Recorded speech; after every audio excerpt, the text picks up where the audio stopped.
네, 안녕하세요. 8.15 어머니톡 가족 여러분, KB증권의 김앤 민재기 팀장입니다. 자, 10월 마지막 주로 이제 곧 접어들 것 같은데요. 9월 달에 이어서 10월 달도 참 어려운 시장 환경이 이어지고 있습니다. 그래서 많은 분들이 힘들고 좀 답답한 그런 부분이 많으실 것 같은데요. 여전히 시장은 좀 변동성이 크고 불안정한 시장이 이어지고 있기 때문에 뭐 여기서 우리가 막 섹터나 종목에 대한 그러한 부분들보다는 전체 시장에 대한 최근에 이 시장의 흐름을 좀 이해를 하고 어떻게 우리가 좀 받아들이고 좀 대응을 해야 되는지 그런 부분들에 대해서 중점적으로 오늘도 이야기를 좀 드리고 그리고 이제 다음 주가 이제 10월 마지막 주로 들어갑니다. 그래서 이제 11월, 12월 두 달 이제 시장이 남았죠, 그죠? 그래서 뭐 연말에 우리 점점 이제 연말이 다가오는데 유정미를 좀 다 거둬야 되는데 한 주를 한번 일단 정리를 해보고 특히 이제 주말 사이 미국 증시에서 있었던 주요 뉴스들을 한번 체크를 해보고 차분하게 한번 또 오늘도 시장 흐름 풀어보도록 그렇게 하겠습니다. 자, 많은 분들이 이제 부정적인 지금 시장이 요렇게 지금 되고 있잖아요, 그죠? 시장이 요렇게 되고 있어서 대부분의 심리는 어쨌든 부정적인 부분들이 훨씬 더 강하지 않을까라는 생각입니다. 예, 대부분 안 좋게 생각하고 올해 주식시장은 이제 끝났다라는 생각이 많으실 거고 내년도를 한번 준비해 보자 뭐 이렇게 생각하시는 분들이 저는 많지 않을까 싶어요, 그죠? 그래서 이런 부분들이 있을 때가 어쨌든 결국에는 단기적으로는 보통은 이렇게 리바운드 바닥을 이렇게 형성하는 경우가 많은데요. 과연 요게 이제 드라마틱하게 요게 돌아서는 시점이 언제냐, 그리고 어떤 모멘텀으로 뭔가 트리거가 있어야 되잖아. 트리거. 예. 뭔가 모멘텀이 있어서 낙폭 과대해서 이렇게 거의 V자로 좀 단기적으로 기술적 반등을 만들 수 있는 그런 부분들이 좀 나와야 되는데 요 모멘텀이 도대체 뭘까? 그리고 언제쯤 나올까? 요게 이제 중요하죠, 그죠? 그래서 근데 그나마 요 모멘텀 중에 기다리고 있는 중에 하나가 우리가 미국과 중국 간에 마찰과 갈등이 아주 심한 부분이 있습니다, 그죠? 미국과 중국의 마찰이 심해서 이런 부분들도 조금 완화된다면 시장에 심리적으로 긍정적인 모멘텀으로 좀 작용할 수 있는 부분들이 될 거예요, 그죠? 그래서 그게 이제 일단 긍정적인 뉴스가 하나 나온 게 있으니까 먼저 그거부터 한번 보고 갈까요? 네. 자, 제가 토요일 날 이제 아침에 녹화를 지금 하고 있는데요. 토요일 날 새벽에 들려왔던 이야기는 뭐냐 하면 바이든 대통령과 중국의 시진핑 주석이 다음 달에 뭐 한다? 정상회담 개최를 합의했다라는 로이터 통신, 그 다음에 AP 뭐 이런 쪽에서 보도가 이렇게 나오는 것이 우리나라의 연합뉴스나 주요 신문에서 언론에서 이렇게 보도가 나오고 있습니다. 그래서 그 내용을 한번 보죠. 자, 이건 연합뉴스의 28일 날 오전 9시경에 나왔던 기사입니다. 자, 지금 내려가면 자, 조 바이든 대통령과 시진핑 중국 국가주석이 다음 달, 그러면 11월 달이 되겠죠. 정상회담을 하기로 합의를 했다라고 AP통신이 익명의 당국자를 인용해서 보도를 했다라는 내용입니다. 그럼 어디에서 이제 만나느냐? 11월 중순에 미국 샌프란시스코에서 APEC 정상회담이 열리는데 정상회의가 아시아 태평양 경제 협력체라고 하는 APEC 정상회의가 열리는데 거기에서 아마 만나지 않을까, 그런 이야기들이 지금 거의 합의가 됐다라는 소식이 우리 토요일 날 아침에 들려오고 있습니다. 자, 그러면 어떤 내용들을 이제 발표를 하고 또 그동안에 이제 약간 갈등에 있어서 어떤 부분들이 완화가 될지 아마 물밑에서 많이 조율이 되지 않을까라는 생각입니다. 자, 주요 현안들을 보면 미중 간의 양자의 주요 현안들을 보면 일단 최근에 중동 쪽에 이스라엘과 하마스 분쟁 관련된 부분이 있고 러우 사태, 그죠? 러시아 우크라이나 침공, 그다음에 양안 문제 대만과 관련된 이런 부분들에 대해서 아마 조금씩 이야기를 좀 나누지 않을까라는 생각을 지금 시장에서는 좀 하고 있는 것 같아요. 자, 그래서 이런 부분들이 이제 조금 그다음에 이제 미국 쪽에서는 중국이 불편해하는 부분들이 바로 신장이나 티베트 같은 홍콩 인권 침해 관련된 부분들인데 이런 부분들까지도 이야기가 나눌 것인지 뭐 잘 한번 봐야 될 것 같고 어쨌든 여기에서 좀 긍정적인 무드가 좀 조성이 되면 그래도 시장에서는 저는 심리적으로는 조금 안정적인 흐름을 보여주지 않을까라는 생각입니다. 왜냐하면 이 두 국가가 부딪히면서 영향을 한 번씩 받았던 섹터가 미국의 반도체 섹터가 툭툭 영향을 받았고, 그죠? 네. 그 다음에 또 대표적으로 물가에도 저는 영향을 줄 수 있다라는 생각입니다. 이 두 국가의 마찰이. 그래서 물가가 지금 좀 안정을 찾아줘야 전체적으로 인플레이션 우려감이 둔화가 되고 금리도 좀 안정을 찾을 수 있는 부분들이 되죠, 그죠? 그래서 이런 부분들에 대해서 어떻게 앞으로 좀 풀리는지를 봐야 되고, 어쨌든 두 국가 정상이 만나는 것 자체만으로도 시장에서는 기대감이 좀 생길 수 있다라는 부분은 우리가 그래도 가장 일단 긍정적인 뉴스부터 하나 보고 뒤에 워낙 조금 부담 약간 최근 시장처럼 좀 안 좋은 내용들이 좀 있으니까요. 먼저 긍정적인 내용 먼저 보고 매를 한번 맞아 보도록 그렇게 하겠습니다. 자, 그다음 이제 미국 증시인데요. 나스닥만 이렇게 좀 강세를 보였고 S&P와 다우가 이렇게 다 빠지는, 그러니까 혼조세로 지난 토요일날 주식시장이 끝났습니다. 특히 S&P 한번 볼까요? 가장 이제 대표적인 지수가 미국의 S&P 500 지수죠. 네, 미국 S&P 500 지수를 쭉 보면 최근에 낙폭이 심상치 않은 그런 그림을 보여주고 있네요. 자, 고점 대비해서 하락률이 얼마나 되는지 한번 볼까요? 고점, 여기가 딱 고점이네요, 최근에, 그죠? 고점 대비해서 지난 금요일까지 하락률이, 자, 이게 이제 잘 안 보이시겠지만 제가 말씀드리면 10.28입니다. 마이너스. 네, 마이너스 10.28로 끝났네요. 자, S&P 미국의 대표 지수, 대표 인덱스인 S&P 500이 자, 최근에 고점 대비 마이너스 10.28이었나요? 아까? 네, 대략 어쨌든 마이너스 10% 조정을 받았습니다. 월가의 트레이더들은 보통 고점 대비해서 이렇게 주가가 올라가다가 여기 고점 대비해서 주가가 얼마 빠졌냐에 따라서 요거는 이제 아직까지는 강세장의 연속이다 라는 부분이 있고, 고점 대비해서 뭐 예를 들었습니다. 마이너스 10%에서 마이너스 한 15% 이렇게 빠지면 이 상승장의 마무리, 이제는 여기서부터는 약세장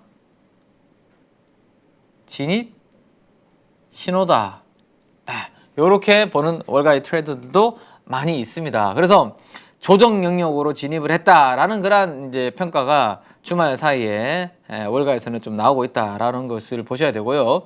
그 다음에 미국에는 우리나라와 달리 이동평균선이 제가 두 개의 중요한 이동평균선이 있다라고 말씀드려요. 이평선, 이평선, 이거를 영어로는 무빙 에버리지라고 하는데요.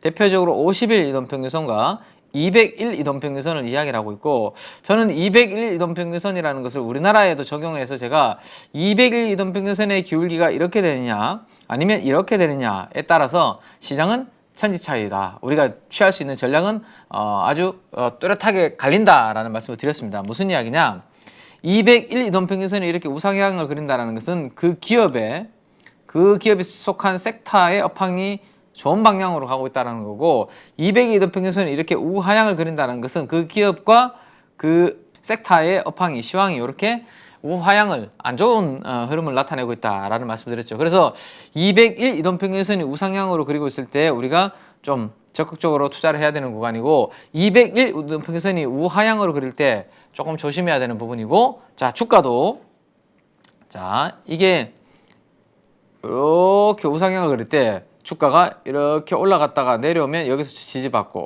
지지받고 200일 이동평균선이 우상향을 그릴 때는 지지 역할을 한다라는 말씀 드렸습니다. 지지, 그죠? 지지. 자, 근데 요렇게 200일 이동평균선이 요렇게 돼 있는데, 예를 들어서 주가가 이렇게 떨어진다. 주가가 떨어지면 이게 200일 이동평균선을 깨고 내려오면 어떻게 된다? 머리 위에 있으면 올라가더라도 이게 무슨 역할을 한다? 저항 역할을 할 수 있다라는 말씀을 드렸죠. 자, S&P 500으로 그럼 다시 한번 돌아가 볼까요? 네, S&P 500 지수 이거를 돌아와 보니, 자, 200일 이동평균선을 깨버렸네요. 웬만하면 이 200일 이동평균선을 잘 깨지 않는데 시장이 그죠? 예.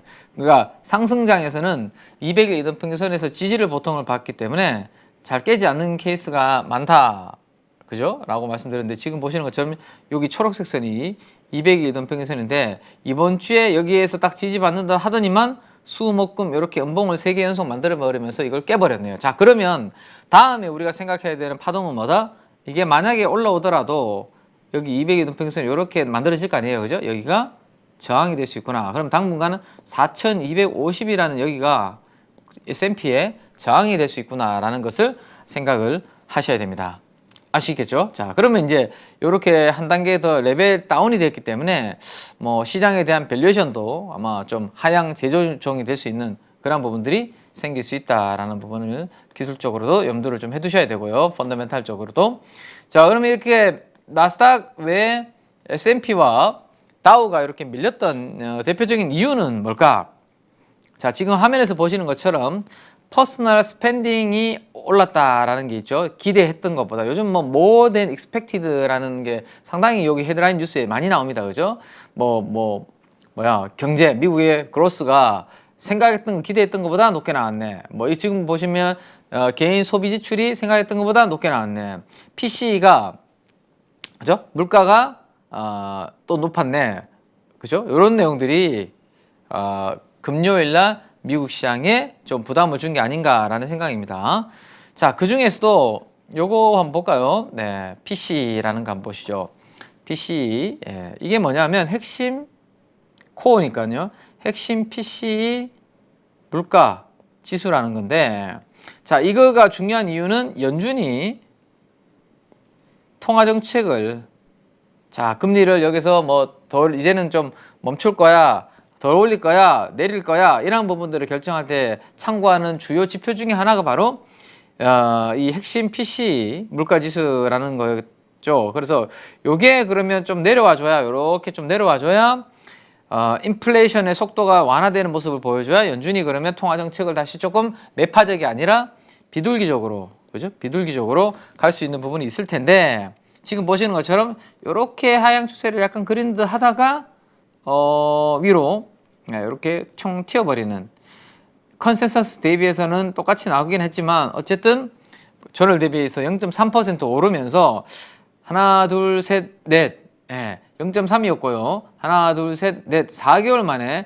다시 PC 물가지수가 얼마? 0.3%가 오르면서 인플레이션이 좀 죽을 줄 알았는데 생각보다 인플레이션이 안 죽고 다시 좀 이어지는 것 같은데 거기에다가 개인 지출 개인 지출도 여기 보시면 0.4% 인크리즈라고 있죠. 그죠? 개인 지출도 0.4%가 올라서 미국의 이 소비 이꼬르 지출이죠. 네, 이런 부분들은 여전히 조금 견조하다라는 부분의 데이터가 나오면서 시장이 결국에는 영향을 좀 받은 게 아닌가. 이거 11월에는 그냥 갈 수 있겠지만 연준이 당연히 동결로 가겠지만 12월에 가면 한 차례 정도는 결국엔 올릴 수도 있겠구나. 그죠? 안 올릴 동결이 될 수도 있겠지만 이러한 흐름을 지표들이 나오면 나올수록 한 차례 더 금리 인상이 12월에 있을 수 있겠다라는 부분들이 시장에서 생각을 하니까 그런 움직임들이 좀 나타났다라고 보시면 될 것 같습니다. 자, 제가 이거는 여러 번 말씀드렸던 부분입니다. 인플레이션, 인플레이션이 뭐예요? 물건의 가격이 상승하는 것을 우리가 인플레이션이라고 하는데 이거를 잡으려면 대표적으로 크게 두 가지 방법이 있다라는 말씀드렸습니다. 엄청나게 공급을 늘려주면 된다. 그죠? 엄청나게 공급을 많이 늘려주면 수요 대비해서 공급이 이만하면 물건의 가격이 올라가지 않겠죠. 그죠? 수요는 이거밖에 없는데 공급이 이만큼이나 있어. 근데 굳이 이 가격이 올라갈까요? 공급은 요만큼밖에 안 되는데 수요가 이만큼이야. 그죠? 수요, 공급. 그래야 물건 가격이 올라가겠죠. 예를 들어서 한우를 한번 생각해 볼까요? 한우.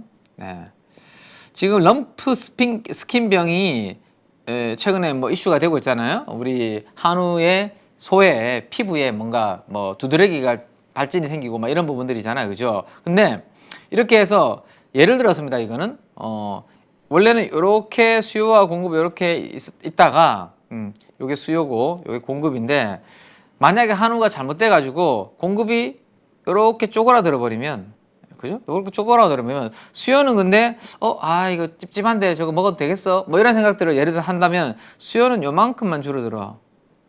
근데 공급은 이만큼 많이 줄어들어서 수요가 공급 대비해서 이만큼 커버리면 당연히 가격이 올라가겠죠. 뭐가? 한우 가격이, 속값이 예를 들어서 이거는 예를 든 겁니다. 이건 영향을 주는 이 피부병이 이렇게 영향을 준다는 게 아니라 어쨌든 예를 들어서 이렇게 설명을 드린 거니까. 그래서 공급망 투자를 결국 공급망 투자를 해서 공급을 확 늘려주면 수요 대비해서 당연히 물가가 잡히겠죠. 그죠? 근데 이게 잡히기에는 공급망 투자에서 제가 말씀드렸죠. 공급을 확 늘려가지고 물가 잡히는 데까지는 상당한 시간이 걸리기 때문에 연준에서는 결국에는 금리 인상하거나 그 인상한 부분의 금리를 상당 기간 고금리로 유지할 것이다. 요게 결국에는 이제 물가를 잡기 위한 선택한 방법이 연준의 방법이죠. 근데 그럼에도 불구하고 아직까지는 견조한 소비, 견조한 지출이 나오다 보니까 시장에서는 그럼 당분간 금리 인상 한번 고금리도 상당 기간 유지되겠네 이런 생각들을 지금 하고 있다라는 거죠. 그죠? 네. 다만 이게 얼마나 그러면 지속되는지가 중요한데 요거는 지금 스몰 비즈니스, 그러니까 우리나라로 따지면 조금 작은 기업들, 중소기업들이라고 볼 수 있겠네요. 그죠? 스몰 비즈니스를 하고 있는 기업들이 지금 페잉, 지불하는 비용을 보니까 이자 비용이 단기 론에 대해서 숏텀 론이죠. 단기 론에 대해서 대출에 대해서 지급하는 이자 금리가 10%. 이게 이렇게 올라가잖아요. 자, 이렇게 돼버리면 과연 기업들이 투자라는 부분들을 높은 비용을 감당할 수 없으면 할 수 있을까? 이런 부분도 생기고 되고 이거를 기업이 아니라 개인으로 이거를 가져왔을 때도 마찬가지입니다. 저렇게 지금까지는 나의 소득 수준 정도 아니면 그거보다도 이상의 지출을 지금 미국에서는 개인들도 이어가고 있지만 현재와 같은 이러한 금리 수준이 상당 기간 높이 유지되고 그 다음에 지금 그 유가, 그 다음에 에너지 가격 같은 유가, 에너지 가격들, 그 다음에 중동의 지정적 리스크, 이런 것들로 인해서 심리를 불안하게 만들면 결국 수요는 조금 이렇게 건드릴 수밖에 없는, 내려오게 만들 수 있는 그런 요인들이 될 겁니다. 그래서 조금 여유가 있는 분들까지는 늦게까지 소비가 되겠지만 그렇지 못한 분들은 이 탄탄한 소비가 계속해서 이어진다? 지속된다? 이렇게 생각하기는 좀 어렵다라는 거죠. 그래서 그런 부분들까지 한번 앞으로 그런 데이터들이 나타나는지를 우리가 좀 한번 봐야 될 것 같고요. 그래서 시장의 이제 관심은 다음 주에 연준의 통화정책 회의가 열리죠. 우리나라 시간으로는 11월 1일 정도에 소식들이 들려올 텐데, 그죠? 여기에서 어떤 파월 의장의 메시지가 들려올 것인지, 그러니까 지금 인플레의 기대치가 이번에 올라가고 그 다음에 유가가 여전히 80달러 이상에서 강세를 보이고 있다. 그러면 결국에는 조금 매파적인 발언이 여전히 나오지 않을까요? 그죠? 시장에서는 이 부분들이 지금 걱정을 하고 있는 거죠. 뚜껑은 열어봐야 되겠지만 결국에는 이런 내용들이 나오지 않을까라는 걱정을 시장에서는 좀 하고 있다라고 보시면 될 것 같습니다. 자, 한번 그런 부분들은 다음 주에 또 한번 봐야 될 것 같고요. 자, 그래서 우리나라 쪽도 마찬가지입니다. 제가 봤을 때는 우리나라도 이렇게 돼버리면 제가 늘 강조드리는 거죠. 키맨의 지금 주머니에 키맨의 주머니에 쓸 수 있는 돈이 한 달에 월급 받고 기본적으로 필수적으로 고정적으로 나가야 되는 비용을 제외하면 점점점 그 가용 자금이 가처분 소득이 줄어들고 있다라는 이야기들을 해드렸고, 그렇게 돼버리면 얇아진 지갑이라는 표현을 쓰게 되고, 이에 대해서 그죠? 얇아진 지갑, 외식 대신에 급식을 선호하지 않냐. 밖에 나가서 점심시간에 그죠? 우리 여의도에 여러 금융회사들의 본사가 있잖아요. 그죠? 본사에 보통 지하나 아니면 제일 위층이나 이런 곳곳에 회사마다 다르겠지만 뭐가 있습니까? 사내식당이라는 게 있고요. 사내식당이 그래도 여의도 외부의 상가에서 사 먹을 때 적어도 제가 봤을 때는 싸게 사도 10,000원에서 15,000원입니다. 한 끼 먹는데. 근데 사내식당에서 구내식당에서 먹으면 그래도 5,000원과 10,000원 사이에서 먹을 수 있잖아요. 그죠? 그러면 저 같으면 특별한 꼭 밖에 나가서 먹어야 되는 상황이 아니라면 밖에 나가서 사 먹는 것보다는 급식 뭐 회사에서 먹는 회사 안에 사내 식당에서 저는 이렇게 먹지 않을까. 그죠? 그래서 이런 부분들이 경기에도 우리나라 관련된 섹터 산업에도 영향을 줄 수 있는 부분들이 있고 우리 필수 소비가 아니라 경기 소비자들한테는 앞으로 어떤 부분에 영향을 주는지를 잘 한번 데이터들을 체크를 해야 된다라는 겁니다. 자, 그래서 오늘 뭐 한 가지 뉴스로 이제 이렇게 연결을 좀 해보면 미국의 오토네이션이라는 회사가 있고요. 미국의 오토네이션이라는 회사가 있고, 자, 그 8분기 만에 처음으로 이 오토네이션의 뭐가 판매량이 증가를 기록했다라는 그런 소식들이 있어요. 이 오토네이션을 제가 이거 걸어놨거든요. 한번 보시면 오토네이션이라는 회사가 좀 낯설 수 있잖아요, 그죠? 오토네이션이 뭐냐? 자동차 딜러를 해주는 네트워크 회사 중에 하나다라고 보시면 되는데 여기 지금 보시면 이미지에 자동차 나와 있고 아래로 내려가면 오토메이션 보면 여기 매장 안에 자동차들이 이렇게 뭐 있네요, 그죠? 네. 이게 자동차 딜러 네트워크 하는 회사 중에 하나구나라는 것을 우리가 알 수가 있는데 높은 금리로 해서 좀 자동차가 싼 가격은 아니잖아요, 그죠? 꽤 비싼 가격들을 내가 대출을 받아서 그죠? 자동차 뭐 오토론이라든지 할부를 통해서 이렇게 구매를 하게 되는데 금리가 지금 모기지 금리가 높은 수준이고 그러면 이제 이런 오토론도 조금 거기에 따라서 올라가고 있는 상황이기 때문에 부담스러워서 자동차 구입을 좀 미루거나 뭐 좀 이런 부분에 대해서 소비가 좀 수요가 떨어지지 않을까라는 생각을 했는데 3분기에 오히려 신차라든지 중고차라든지 이런 판매량 자체가 조금 증가를 하면서 역시 미국은 아직까지는 탄탄하다.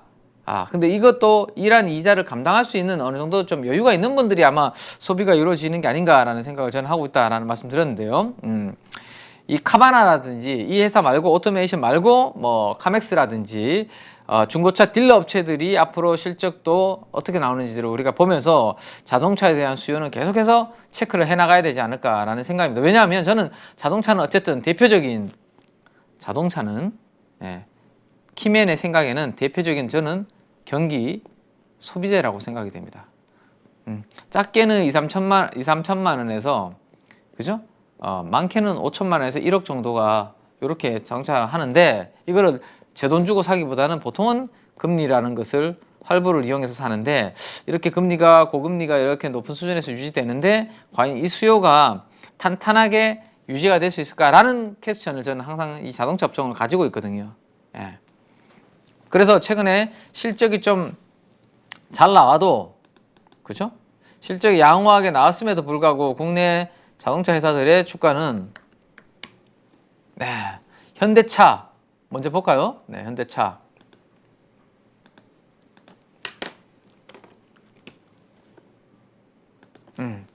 200일선을 깨고 내려갔네요, 그죠? 200일선을 이렇게 깨고 내려가죠. 그래서 제가 뭐라고 말씀드렸죠? 동그라미 여기는 200일선 내려왔을 때 주가가 200일선 위에 있으니까 내려오니까 여기에서 지지를 받는데 이제는 지지받다가 밑에 깨버렸잖아요. 그러면 다음에 올라오더라도 얼마? 지금 금요일날 종가 기준으로 18만 8천 원 정도 되는 약 19만 원 전후가 이 기술적인 저항으로서 이제는 작용을 하는 거죠. 올라오더라도. 그러다가 여기 보시면 밑에서 올라오다가 한 상당 기간 여기서 에너지를 응축하는 흐름이 나왔죠. 한 달 이상 옆으로 기면서 이런 모습들이 나올 수 있다. 아니면 올라오다가 여기도 보시면 올라오다가 부딪히고 그죠? 그래서 지금은 200일선을 깨고 현대차가 내려왔네요. 그래서 저와 같은 생각을 하는 사람들이 저는 있지 않나라는 생각입니다. 자동차는 필수적으로 이거를 지금 꼭 사야 되는 게 아니라면 좀 보류하거나 지연시키거나 내가 구매를 그죠? 이런 부분들이 경기 소비재로서 영향을 좀 주지 않을까 뭐 그런 생각들을 저는 좀 가지고 있습니다. 자, 그게 하나가 있고요. 자, 그 다음에 또 긍정적인 나스닥을 강세로 만들었던 다우와 S&P는 빠졌는데 그나마 나스닥을 강세로 만들었던 요인 중에 하나가 바로 인텔과 아마존 영향이 때문이었는데 특히나 인텔은 PC 있죠, PC. 우리가 반도체가 들어가는 중요한 제품들이 산업이 여러 가지가 있죠. 뭐 PC, 그 다음에 뭐 있나요? 또 게임 쪽, 그 다음에 서버 쪽, 모바일 쪽 등등 뭐 이렇게 있는데 블록체인, 암호화폐 쪽도 있고 있는데 사실 스마트폰과 PC 쪽, 그죠? 이쪽은 별로 성장하는 쪽이 아니잖아요. 예. 그래서 이쪽이 별로 안 좋은, 그나마 서버 쪽이 그나마 양호하게 좀 버티는 뭐 쪽이었는데, PC 시장이 좀 견조한 흐름을 보이면서, 예, 회복의 턴어라운드의 약간의 시그널을 보여주면서 인텔의 주가가도 실적과 함께 강하게 튀어오르는 그런 모습이 좀 나타났다. 뭐 그런 내용들입니다. 자, 인텔은 사실은 올 한 해 엔비디아가 올라오는 동안 내내 사실은 재미없었습니다. 해주식 한번볼까 인텔 요거를 차트를 길게, 그죠? 네. 올 연초에 보면 아직까지 인텔은 연초에 주가가 27달러 정도였는데요. 지금 35달러니까 사실 뭐 크게 다른 엔비디아나 이런 기업들에 비하면 오른 게 없죠. 네. 그 애널리스트들이 근데 긍정적으로 평가를 좀 해줬습니다. INTC, 인텔.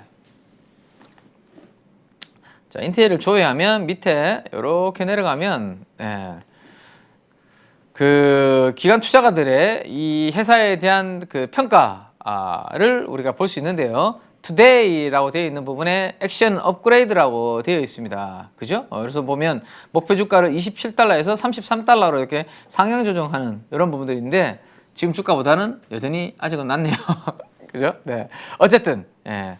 인텔의 목표 주가를 상향 조정하는 이런 부분들, 애널리스트들의 조금 그 뭐라고 해야 되나? 바닥을 좀 다지고 있다라는 이런 코멘트들이 긍정적으로 작용하면서, 예, 최근에 반도체 시장 전망에 대한 긍정적인 부분도 반영이 되면서 인텔의 주가가 크게 튀어오르는 그런 모습들이 좀 나타났다라고 보시면 될 것 같습니다.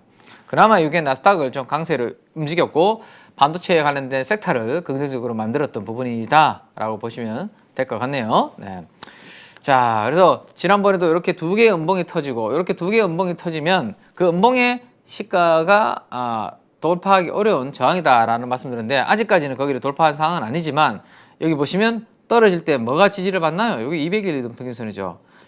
주가가 200일 이동평균선 위에 있으니까 내려올 때 여기서 지지를 받는 모습이 나타나죠. 그죠? 네. 인텔은 다행히 이거를 이탈하지 않았고 여기서 실적 호전 기대감으로 이렇게 반등을 줬습니다. 자, 요게 이제 그나마 우리가 월요일날 좀 기대할 수 있는 좀 모멘텀 아닌가라는 생각이 좀 들고요.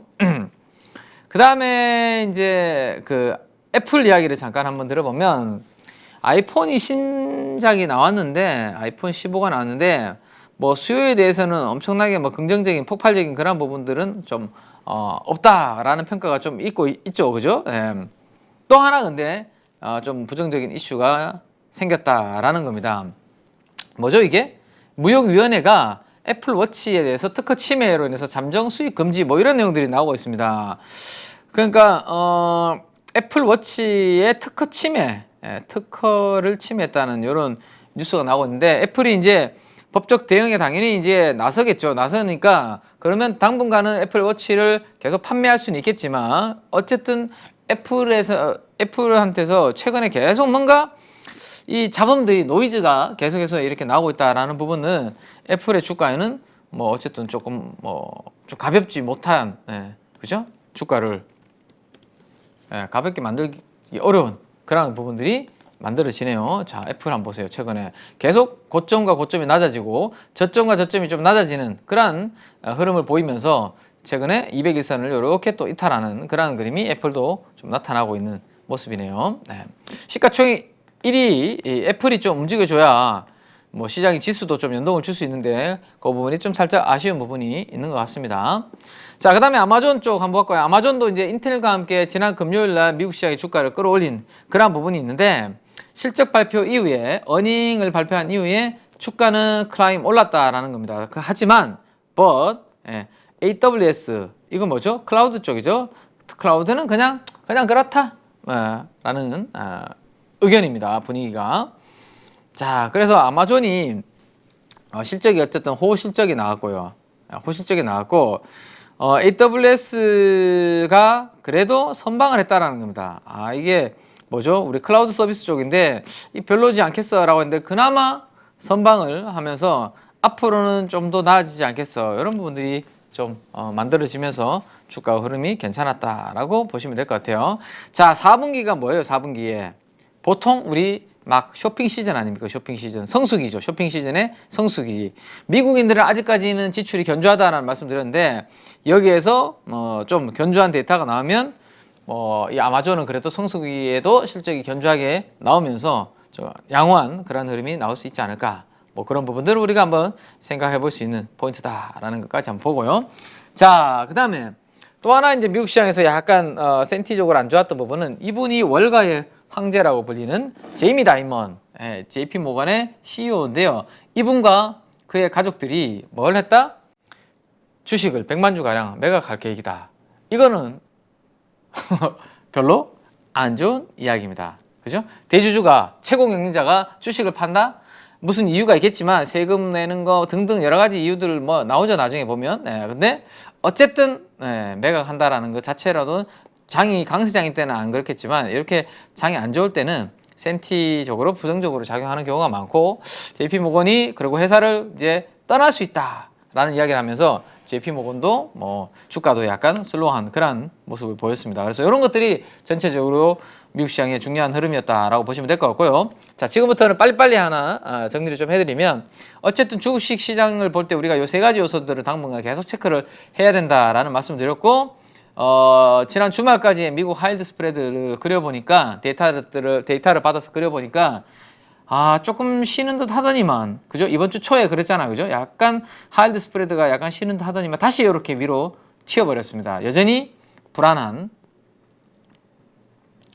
금융시장의 흐름을 보여주고 있습니다. 안전한 국채에 대비해서 위험한 채권의 이 스프레드가, 금리가 벌어지고 있으니까 돈들이 국채 쪽으로 가고 여기 위험한 채권 쪽으로 안 흘러가는, 그래서 위험 자산을 회피하는 움직임들이 금융시장에서는 전반적으로 나타나고 있는 흐름을 보여주고 있고요. 자, 이거는 나스닥과 반대의 흐름이라고 말씀드렸죠. 네, 요게 이렇게 떨어져 줘야, 어떻게 그림을 그려야 될까요? 요게 이렇게 올라가다가 이렇게 드라마틱하게 떨어져 줘야 나스닥이 이렇게 올라온다. 떨어진 나스닥이 이렇게 반대로 움직이는, 그죠? 근데 지금 아직까지 그러한 흐름을 하이힐드 스프레드가 보여주지 못하고 있습니다. 물론 금요일 날 나스닥은 인텔과 아마존의 영향으로 지수가 뭐 상승을 했지만 일부 큰 그림상 추세적으로 이게 돌리기에는 아직까지 하이힐드가 꺾이지 않고 있다는 것을 우리 815 가족분들은 기억을 좀 하셔야 될 거예요. 그러면 이 하이힐드가 꺾이기 전까지는 제가 강조드리는 건 뭐였죠? 우리는 이 지표를 그래도 중심으로 보기 때문에 보수적인 대응이 아직까지는 좀 필요한 구간이구나. 자, 그리고 하이힐드가 저렇게 꺾이고 달러가 강세를 보이고 이런 흐름이 만들어지니까 10월 초부터 지금까지 흐름을 보시면 외국인들이 매수한 날은 한 3일 정도, 대부분 거래일은 다 매도네요. 수급이 안 좋은데 시장이, 코스피 지수가 올라가겠어? 안 되죠. 그죠? 안 되는데 여기에서 내가 막 들어가가지고 막 치고받고 해봤자 확률적으로 이길 수 있는 싸움이냐? 떨어진다는 거죠, 확률이. 그래서 보수적 대응이 맞고. 자, 수급 한번 볼까요, 코스피. 자, 사모펀드 별로 관심 없고, 연기금 별로 관심 없고, 투신 관심 없고, 결국 기관들은 그냥 뭐 관망 정도 하고 있습니다. 근데 누가 지금 주력으로 팔고 있나요? 좀 전에 보셨던 것처럼 외국인들이 10월 들어와서 이렇게 지금 팔고 있잖아요. 지수도 그래서 이렇게 꺾이고 있고, 이 물량을 누가 지금 받고 있습니까? 외국인들이 아니라 개인 투자자들이 이렇게 받고 있네요. 결국에는 이 물량이 이렇게 바뀌어야 되지 않을까요? 결국 개인들이 이 물량을 팔고 외국인들이 이 물량을 받아가는 그 시점이, 그리고 대규모로 절대적인 금액이 좀 크게 스위칭이 이루어지는 그때가 바로 좀 진바닥 정도를 생각해 볼 수 있는, 바닥에 대한 신뢰를 가져볼 수 있는, 그죠? 근데 지금은 전혀 수급적으로도 개인만 사고 있고 외국인들은 팔고 있고 기관들은 관망. 그러면 개인들이 열심히 사는데 지수가 올라갈까? 한번 생각해 보시기 바랍니다. 자, 그래서 지금 또 하나가 이제 유동성이 지금 막히고 있다라는 부분입니다. 증권사들이 특히 키움증권을 중심으로 이번에 그 키움증권에서 뭐죠? 그 영풍재지 이슈가 만들어지면서 웬만한 좀 변동성이 큰 종목들에 대해서 100% 증거금률로 다 올려버렸잖아요. 그죠? 신용을 다 막아버리고, 담보대출 막아버리고, 만기 연장 안 해버리고, 자, 신용잔고가 코스피 코스닥이 이렇게 지금 계속 떨어지고 있는 상황입니다. 유동성이 부족한 거죠. 그죠? 17조 3,487억 정확하게, 금요일까지. 자, 20조 원이었습니다. 20조 원에서 3조 정도가 지금 떨어지고 있네요. 자, 구분해서 분리해서 한번 그려봤거든요. 코스피도 떨어지고 있고, 신용잔고입니다. 코스닥도 이렇게 떨어지고 있습니다. 이 돈들이 빠져나가는 상황이죠. 만기 연장이 안 되다 보니까, 그죠? 돈들이 이렇게 빠져나가고 있는데, 요거도 한번 보시죠. 그래서 저는 이게 영풍재지의 이슈가 안 나왔다면, 담보대출의 100% 막는 그런 조치가 안 나왔다면, 과거에 이 바닥은 신용융자 잔고율이 1.8% 정도에서 바닥을 잡았다라는 말씀을 제가 지난번에 드렸잖아요. 그죠? 그래서 거기에서 바닥을 약간 잡았고 기술적 반등이 중간중간에 한 번씩 툭툭 나오는 모습이었는데 갑자기 키움증권을 중심으로 이번에 이 사태와 함께 주요 종목들, 특히나 개인 투자분들이 최근에 많이 관심을 두고 신용을 샀던 종목들에 대해서 다 100% 증거금을 올려버리니까 이게 만만치 않은 거죠. 예. 그죠? 그래서 신용융자 잔고율 자체가 지금 저점을 깨고 이렇게 떨어지고 있고 코스닥 신용 잔고 금액도 이렇게 드라마틱하게 떨어집니다. 그러다 보니까 자 한번 보세요. 코스닥 지수는 신용 잔고 금액이랑 약간 패턴이 유사하게 같이 움직이는 패턴이 있습니다. 신용 잔고가 그 노란색입니다. 노란색이 이렇게 세로막대 그래프가 증가를 할 때 지수도 그래도 우상향을 좀 그리죠. 신용 잔고가 팍 떨어질 때 지수가 폭락을 하죠. 신용잔고가 이렇게 상승을 할 때 지수도 600에서 1000까지 이렇게 올라갑니다. 신용잔고가 이렇게 떨어지니까 지수가 고점과 고점과 저점을 낮추면서 떨어지죠. 자, 지금 어떻게 되고 있다고?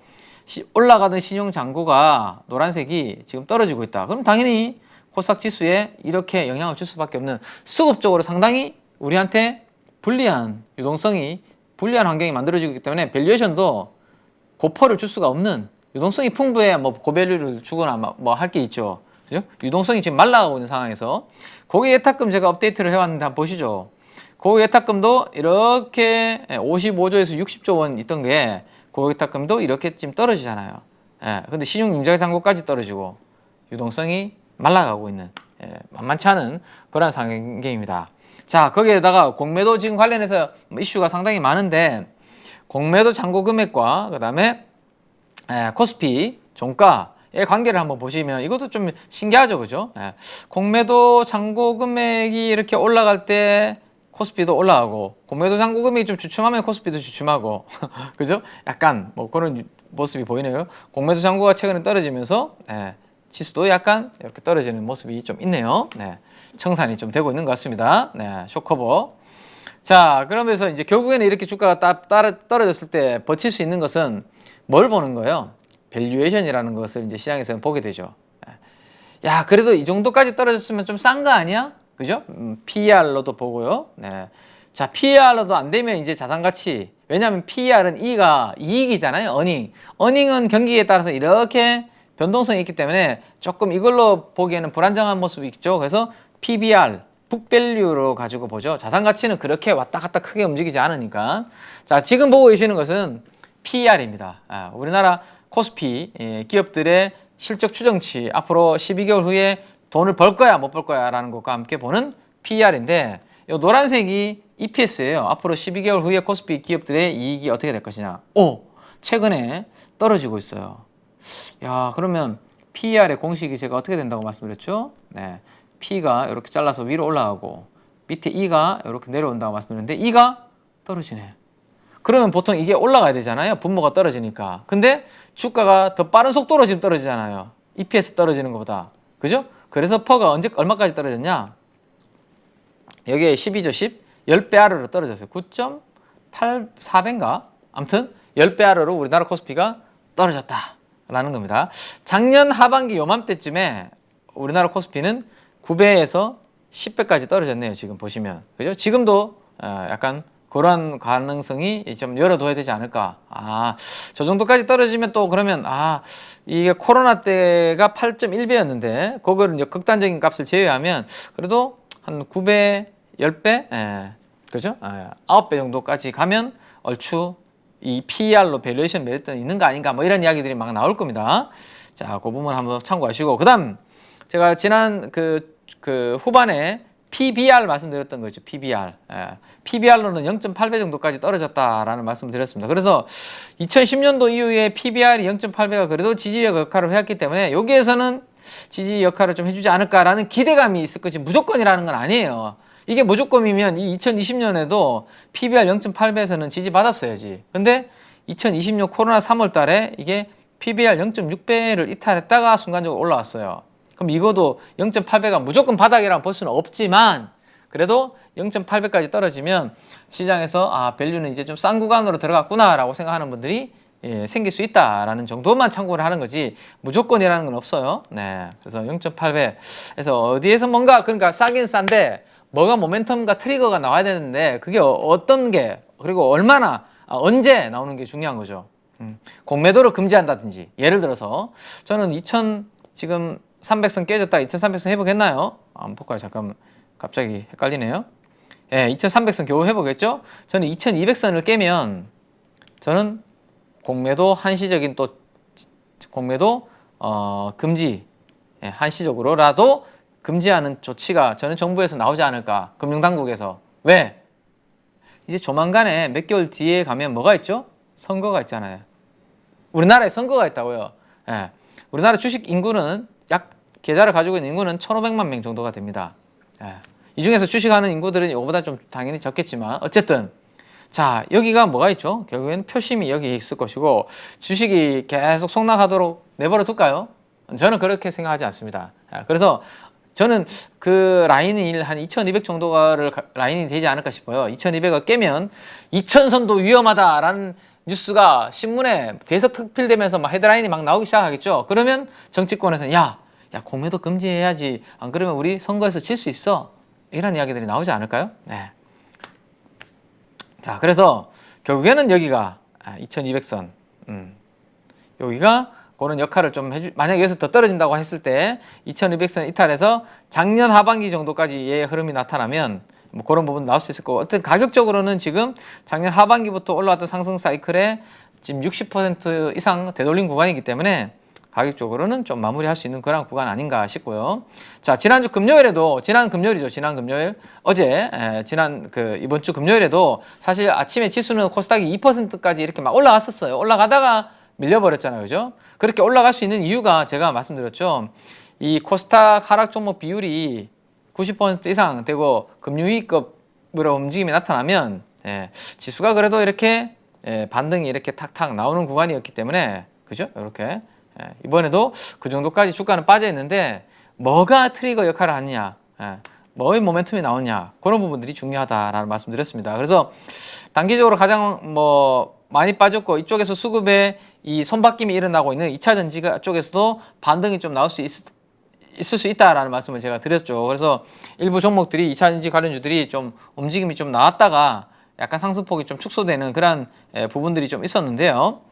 자, 어쨌든 만약에 여기서 지수가 좀 버티지 못하고 또 한번 좀 출렁이는 그런 그림이 나오면 2차 전지 관련주들이 시가총액 상위 종목들 쪽에서 많기 때문에 그 흐름이 나올 것이고 그렇게 됐을 때 여기에 개인 투자분들이 많이 산 물량들이 제가 봤을 때는 만약에 신용으로 많이 샀다면 담보대출로 샀다면 그 물량은 버티지 못하고 아마 조금 뱉어내야 되는 부분들이 있을 것이고 그 물량이 이렇게 외국인들한테 이렇게 넘어가게 되면 또 단기적으로 아주 좀 센 기술적 반등이 2차전지 쪽에서는 나올 수 있다라는 그런 생각을 저는 가지고 있습니다. 아시겠죠? 그런 부분들을 저는 항상 생각을 가지고 있다라는 것을 한번 기억을 하시고 다만 2차전지 관련주들에 대해서 이제 그래서 단기적으로 많이 빠졌기 때문에 에코프로 한번 볼까요? 에코프로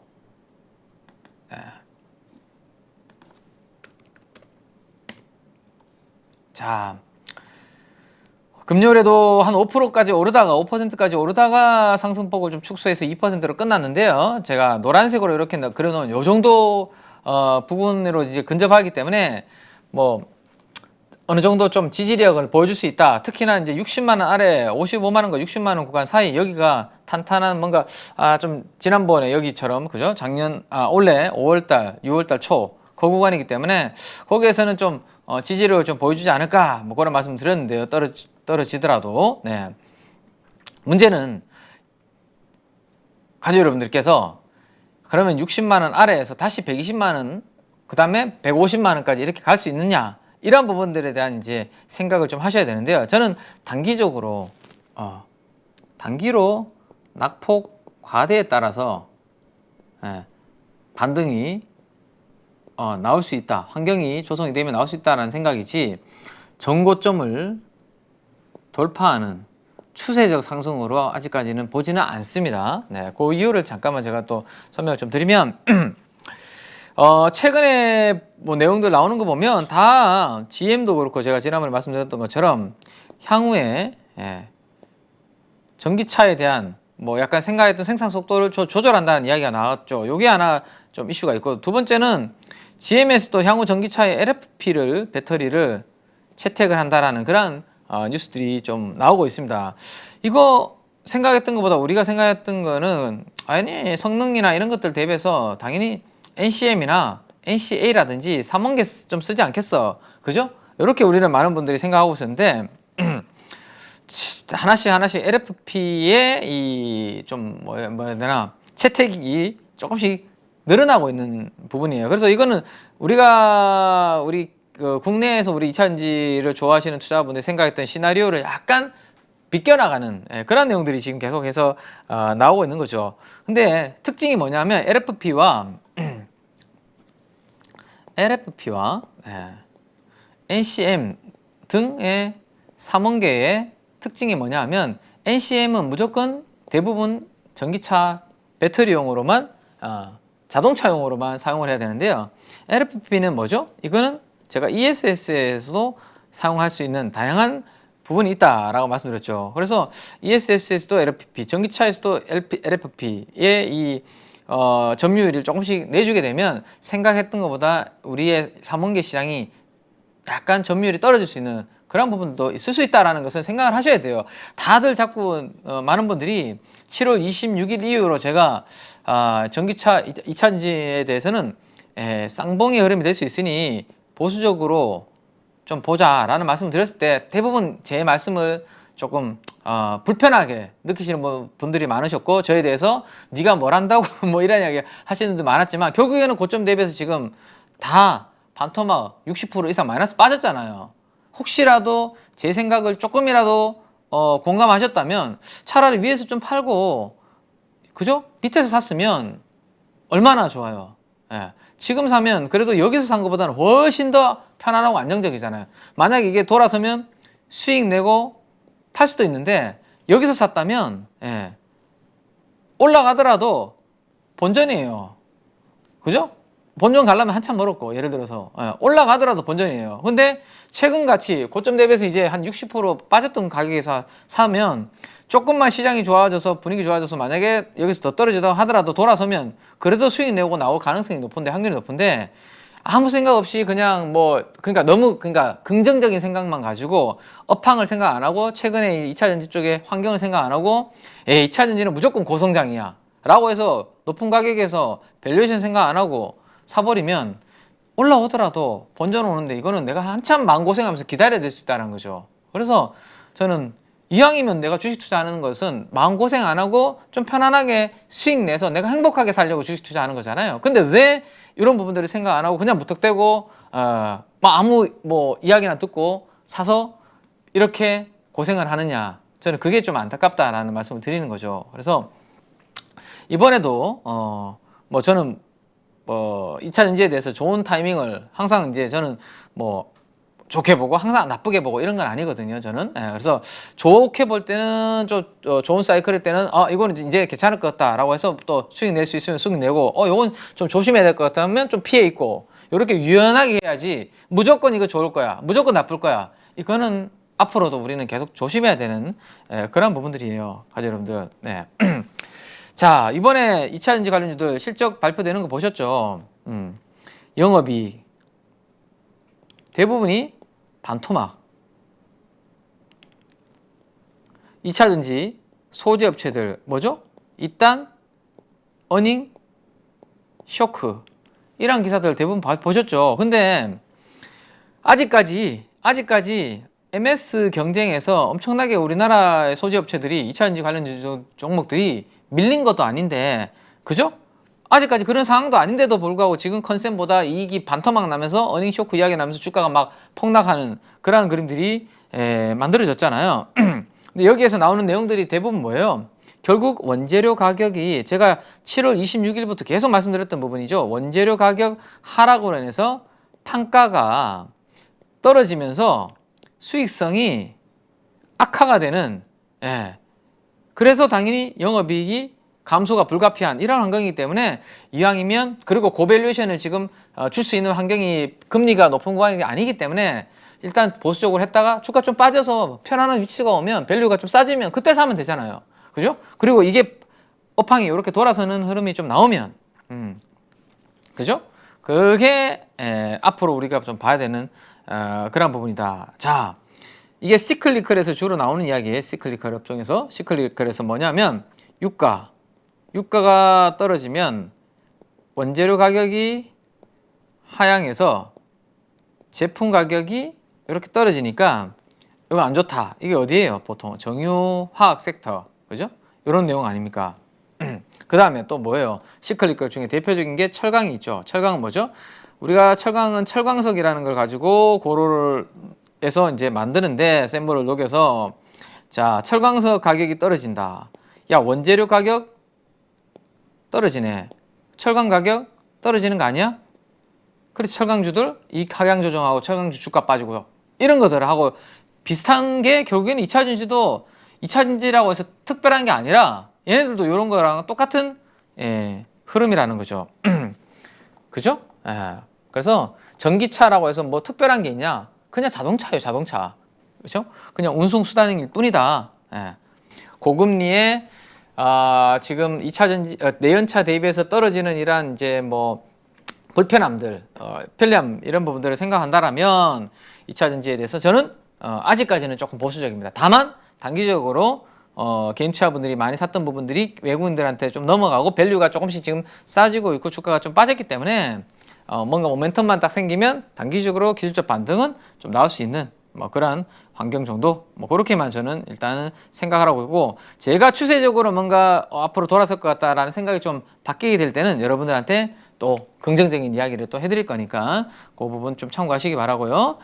자, 그 다음에 이제 마지막으로 제가 좀 이야기 해드리고 싶은 부분은, 우리 그 8.15 가족분들도 이제 조만간에 8.15에서 처음으로 이제 오프라인 아마 세미나를 뭐 준비를 하고 계시는 것 같아요. 그죠? 그래서 지금 뭐 그런 이야기들을 전달을 많이 받으셨을 텐데, 우리 뭐 8.15 가족분들한테도 저도 요거 하나, 좋은 소식 하나, 왜냐하면 지금 시장이 안 좋으니까 내년도를 이제 준비를 해야 되는 그런 저는 시간으로 생각됩니다. 지금부터는 주식을 막 활발하게 매매해서 내가 돈을 뭐 수익을 내려고 하기보다는 내년도에 내가 그러면 어떤 쪽으로 전략을 세우고 어디를 보고 내가 이제 원래 봤던 이런 손실을 좀 만회를 할까, 이런 부분들을 좀 고민해야 되는 시점이 11월, 12월, 뭐 특히나 12월 연말이 되지 않을까 싶어서 제가 이제 좀 그러한 이벤트를 좀 준비를 했는데요.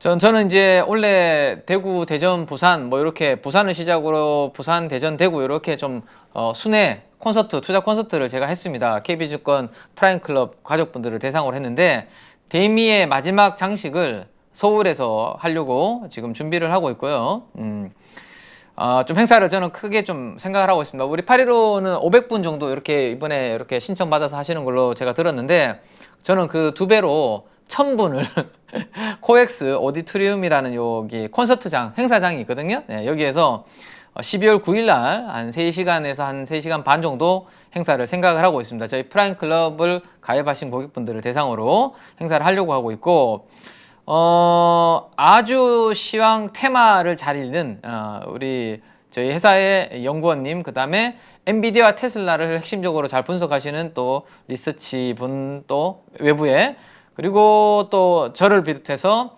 또 저희 내부에 있는 또 전문가들, 그 다음에 여러분들이 가장 궁금해하시는, 여기는 안 들어가 있지만 전기차 관련된 그런 부분들에 대해서 세미나를 이제 전문가분들을 모셔서 진행할 예정이거든요. 그래서 혹시라도 우리 8.15 가족분들 중에서 나도 연말에 토요일날 저희 가서 한번 내년도 전망 전략을 한번 세워봐야지 하시는 분들은 뭐 무료로 프라임클럽 뭐 그 가입하셔도 되니까요. 무료 회원들도 있으니까 무료 회원도 여기 신청할 수 있습니다. 무료 회원 가입하셔서 여기 유료로 해야 되는 거면 제가 뭐 이야기 안 해드렸겠죠, 그죠? 무료로 가입하셔서 투자 콘서트 신청하기 버튼 눌러서 이렇게 하시면 되니까 한번 기회를 가져보시고, 저희는 그리고 세미나만 하는 거 아닙니다. 세미나만 하는 게 아니라 다양한 이벤트들도 뭐 즐길 거리들도, 콘서트 가면 우리 그렇잖아요, 그죠? 막 사진도 찍고 포토월도 있고 뭐 여러 가지 많은 즐길 거리들이 많은데, 그런 것들도 준비를 많이 하고 있기 때문에 말 그대로 저희는 투자 콘서트입니다. 그래서 여러분들이 한 해 동안 힘들었던 부분을 좀 힐링할 수 있게 세미나도 하고, 내년도 전략을 세우는 세미나도 하지만 좀 힐링할 수 있는 그런 이벤트들을 준비했으니까, 혹시 우리 8.15 가족분들 중에서도 관심이 있으신 분들은 플라잉클럽 무료 회원으로 KB증권 계좌가 비대면으로 있어야 되겠죠. 비대면으로 하나 가입하시든지 해서 이렇게 가입하시면 제가 뭐 초대해 드릴 수 있으면 초대 좀 해드리도록 그렇게 하겠습니다. 자, 여기까지 마무리하고요. 자, 또 힘든 또 한 주가 다음 주에 좀 있을 것 같은데, 그래도 가족 여러분들을 옆에서 제가 해드릴 수 있다면 최선을 다해서 도와드릴 수 있도록 하겠습니다. 그래서 제가 뭐 2차 전지에 대해서 보수적인 이야기를 한다고 하더라도 여러분들이 저를 무조건 안 좋게 보지 마시고, 다 여러분들을 도와드리기 위해서 그냥 저는 뭐 조금 욕을 듣더라도 제 생각을 이렇게 말씀드리는 거니까, 이 친구가 이런 생각을 가지고 있구나라는 것을 참고로만 하시지, 제 생각과 나의 생각과 다르다면 여러분들의 생각대로 그대로 밀고 나가시면 되는 거지, 굳이 뭐 제 생각을 강요하는 건 아니니까요, 그죠? 저는 그냥 제가 이 생각을 가지고 있으니까 참고로 해보시라고 말씀을 드리는 거니까, 그렇게 좀 이해를 해주시고, 앞으로도 저는 그래서 늘 좋게 늘 안 좋게 저는 그렇게 보지 않고요, 시황도 그렇고 산업 섹터도 그렇습니다. 좋아질 때는 좋아진다 라고 말씀을 드릴 테니까, 그럴 때 또 좋은 수익 함께 낼 수 있었으면 좋겠습니다. 그래서 힘든 시장 함께 잘 이겨낼 수 있도록 다음 주 장시작전 방송에서도 열심히 노력할 테니까요, 월요일 장시작전 방송에서 다시 뵙도록 하겠습니다. 지금까지 KB증권의 김현 민재기 팀장이었습니다. 감사합니다. 안녕하세요. 8.15 모니터 가족 여러분, 임수열입니다. 이번에 하나증권과 8.15 모니터기 함께 특별한 이벤트를 진행하는데요. 8.15 모니터 가족분들이 하나증권 신규 계좌를 개설하시면 특별한 혜택을 받으실 수 있습니다. 첫 번째 혜택은요, 국내 주식을 살 수 있는 3만 원을 드립니다. 두 번째 혜택은 하나증권과 함께하는 8.15 머니쇼 초청 받으실 수 있는 초청권입니다. 8.15 머니쇼는 특별한 강사진들에 의해 진행되는 프리미엄 세미나로 매회 500분을 초대해서 진행할 예정입니다. 그 외에도 소수점 주식 혜택을 드릴 거고요.